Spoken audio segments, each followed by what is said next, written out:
Okay, this is part 3 of my 67 Chevy Gatorback.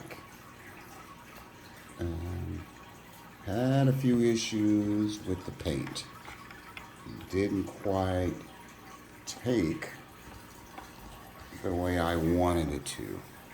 So I'm going to be redoing and building a whole new body for my 67. But the concept is good.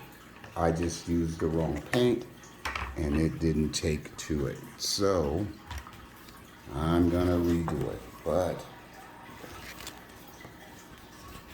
67 Chevy.